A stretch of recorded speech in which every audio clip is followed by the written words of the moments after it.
안녕하세요. 오늘은 마인드맵을 그리는 방법, 즉 그리기 규칙에 대해 알아보겠습니다. 마인드맵은 보기보다 간단하지만 의미는 깊습니다. 외형만 보면 마인드맵은 생각보다 단순합니다. 몇 가지 기본 규칙만 익히면 누구나 바로 그릴 수 있습니다. 하지만 그 안에 담긴 사고 구조와 학습 철학은 깊고 넓습니다. 이런 의미들을 하나하나 알게 되면 마인드맵이 훨씬 더 매력적으로 느껴질 것입니다. 오늘은 그 중에서도 그리는 방법만 집중해서 설명드리겠습니다. 이후에 의미에 대해서는 다양한 각도에서 차근차근 알아가겠습니다.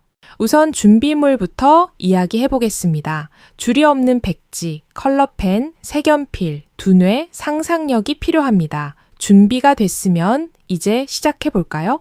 중심 이미지를 그립니다. 가장 처음에는 종이의 중심에 중심 이미지를 그립니다. 이것은 전체 주제를 상징하는 그림이며 글자 대신 운해가 좋아하는 시각 정보로 표현합니다. 중심 이미지는 3가지 이상의 색을 사용해서 입체감 있게 표현하면 가장 좋습니다. 텍스트보다 이미지가 먼저 와야 사고 확장이 쉬워집니다. 그림을 잘 그릴 필요는 없지만 주제를 관통하는 상징이 담기면 됩니다. 저는 토니 부잔의 아이 마인드맵을 툴로 사용해 보았습니다. 함께하는 여러분은 기억하기 위해서 그릴 때에는 가능하면 전 과정을 직접 손으로 하시길 권합니다. 가지는 시계 방향 또는 시계 반대 방향으로 첫 번째 가지는 오른손잡이는 시계 방향, 왼손잡이는 시계 반대 방향으로 시작하는 것이 자연스럽습니다. 이렇게 하면 사고의 흐름이 자연스럽고 글을 쓰거나 생각을 정리할 때 손의 흐름을 방해하지 않아 좋습니다. 저는 오른손잡이라 시계 방향으로 시작합니다. 백지의 중심에서 시작합니다. 마인드맵은 백지를 사용합니다. 아무것도 없는 깨끗한 백지가 이상적입니다. 어떤 줄이나 격자도 없는 생각을 방해하지 않는 종이가 가장 좋습니다. 종이는 가로 방향 수평으로 놓습니다. 시작은 언제나 중앙에서 바깥쪽으로 그려갑니다. 모든 가지는 끊김없이 연결되어야 합니다. 마인드맵은 연결된 생각의 지도입니다. 가지선은 항상 연결되어 있어야 하며 중간에 끊어지지 않아야 합니다. 이 연결 구조는 실제로 뇌세포, 뉴런 위의 시냅스 구조와도 닮아 있습니다. 가지가 끊어지면 생각도 단절되는 것처럼 느껴질 수 있으므로 선은 연속적으로 그려줍니다. 선의 길이는 단어의 길이와 비슷해야 합니다. 가지의 선 길이는 그 위에 올려질 단어, 핵심어의 길이와 비슷하거나 약간 더 길게 그려야 합니다. 너무 짧으면 단어가 공간에 맞지 않고 너무 길면 생각이 분산됩니다. 주 가지는 더 크고 굵게 중심 이미지에서 처음 나오는 가지들, 즉 주 가지는 다른 가지보다 굵고 크게 선명하고 강한 색감으로 표현합니다. 주가지가 단단하게 그려지면 그 위에 뻗어나가는 생각들이 안정적으로 이어집니다. 물론 예쁘게 되기까지는 연습이 필요합니다.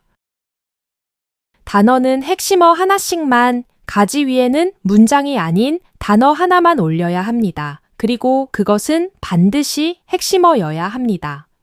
특히 학습 마인드맵에서는 핵심어를 범주화와 위계화할 수 있는 능력이 매우 중요합니다. 사고를 확장하거나 일상적인 생각을 정리할 때는 구조화를 강하게 의식하지 않아도 되지만 지식을 기억하고 시험이나 발표에 활용할 사람들에게는 이 작업이 반드시 필요합니다. 핵심어를 뽑고 연결하는 이 과정이 어렵기 때문에 마인드맵이 깊어지고 어려워지기도 합니다. 그래서 마인드맵을 학습적으로 사용할 때는 먼저 구조화 훈련하는 것이 좋습니다.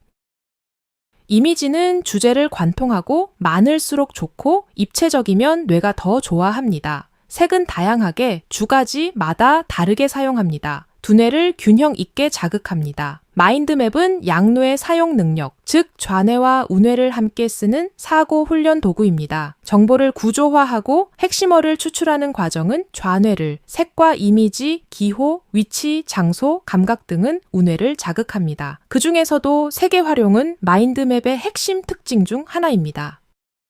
각 주가지마다 색을 다르게 사용하면 구분이 쉬워지고 기억에도 도움이 됩니다. 중심 이미지는 3가지 이상의 색을 사용하는 것이 좋습니다. 위치, 방향, 기호, 이미지 등도 함께 활용하면 시각적 기억, 운의 중심을 더욱 강하게 자극할 수 있습니다. 가지수는 뇌가 효율적으로 인식할 수 있도록 7개 이내로 구성하는 것이 좋습니다. 작업 기억의 한계에 기반합니다. 이처럼 마인드맵은 양뇌를 조화롭게 사용하면서도 특히 우뇌가 좋아하는 요소들을 적극적으로 활용함으로써 학습 효과와 창의력 향상에 큰 도움을 줍니다. 마인드맵은 그리는 도구이자 생각을 정리하고 구조화하는 강력한 방법입니다.